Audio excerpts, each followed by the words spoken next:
জামাই ষষ্ঠী চলে গেছে অনেক দিন আগেই, কিন্তু জয় জামাই ষষ্ঠীতে বাড়িতে ছিল না বলে দিদি জয়ের জন্য এত কিছু আয়োজন করেছে।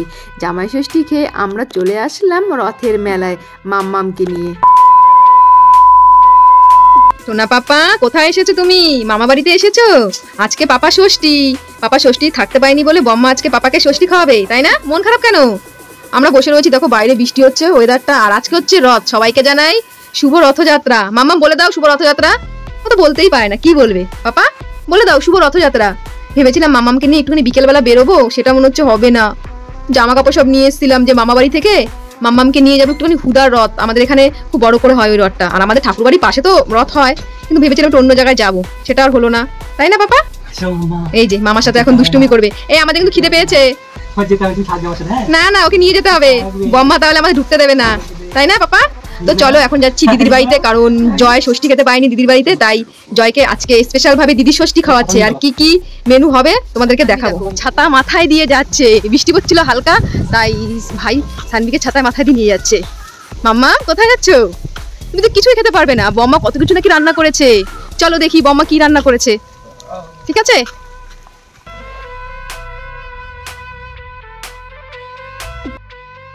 বম্মার বাড়িতে এসেছো, মন খারাপ কেন?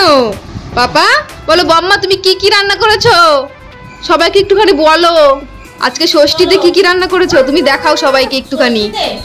হ্যাঁ আজকে জয়ের ষষ্ঠী, জয় ষষ্ঠী খেতে পারেনি, তাই তাই না? অ্যাকোরিয়াম দেখে সানমিনা ভয় পায়, দেখো কি করবে। এই যে নিয়ে এসছে দিদি। মাম্মাম কি এগুলো? ওই যে ওই যে দেখো দেখো, আগের দিন তো ভয় পেয়েছিল যেদিন ষষ্ঠীতে এসেছি, আজকে মনে হয় ভয় পাবে না। দেখো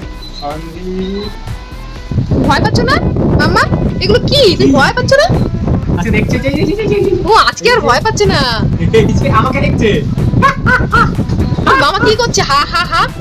হ্যাঁ কি করছে? কি কি রান্না করেছে আগে দিদি সাজিয়ে নি, তারপর তোমাদেরকে বলে দিচ্ছি। দেখো কত কিছু রান্না করেছে দিদি, এখন জয়ের জন্য প্লেটে তুলছে।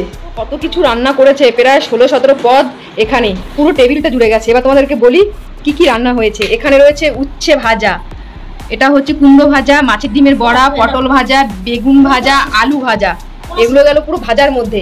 এবার আসি টক ডাল আম দিয়ে। এখানে রয়েছে একটা ছেঁচড়া, দিদি ছেঁচড়া খুব ভালো করে। এখানে রয়েছে ইঁচড় চিংড়ি, এখানে রয়েছে মায়া মাছের ঝাল, মায়া মাছ, এখানে হচ্ছে কাঠি চিংড়ি, এটা হচ্ছে ইলিশ মাছ ভাপা, এখানে রয়েছে কাতলা মাছ, এখানে রয়েছে চিকেন, এখানে রয়েছে মটন, আর এখানে রয়েছে চাটনি, মিষ্টি, স্যালাড, পাঁপড়, আর ওখানে রয়েছে ফল। এত কিছু। এবার জয় বসবে খেতে। জয় তুমি কি পারবে খেতে? হ্যাঁ হ্যাঁ জয় পারবে খেতে, বসো বসো, লেট হয়ে যাচ্ছে। দিদিদের বাড়িতে একজন গেস্ট আসবে। কে আসবে দি বল একটুখানি তুই?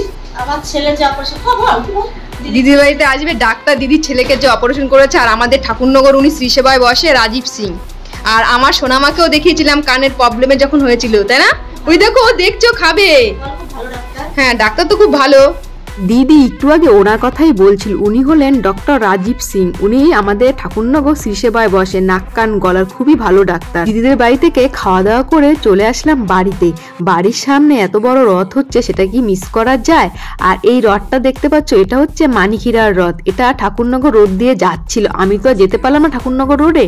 বোন যখন আমাদের বাড়িতে আসছিল তখন এই রথটা যাচ্ছিল, আর তখনই বোন এই সুন্দর মুহূর্তটা ক্যামেরাবন্দি করে রেখেছে। আর দেখো কত লোক বাড়ি এই রথটা আমি সামনে থেকে দেখি, কিন্তু এবার আর দেখা হলো না, কারণ আমি ছিলাম আমাদের ওই বাড়িতে, জামাই ষষ্ঠী খেতে গেছিলাম জয়ের সাথে। তারপর চলে আসলাম ঠাকুর বাড়িতে।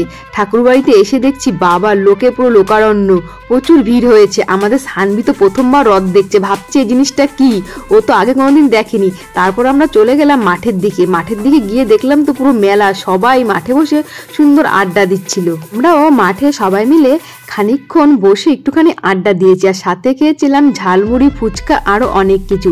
মাঠে এসে দেখছি অশ্মি, দিদি সবাই এসেছে রথের মেলাতে। আর সানবিকে নিয়ে তো সবাই টানাটানি করছে, ওখানে কিন্তু ভাই উপস্থিত ছিল। সানবির সাথে সবাই একটুখানি সময় কাটিয়ে আমরা চললাম রথের মেলা থেকে বাড়ির দিকে। প্রচন্ড গরম পড়ছিল আর অন্ধকারও হয়ে আসছিল, ভাবলাম এবার বাড়িতে যাওয়া যাক। খতম, bye bye, tata, good bye, Gaya.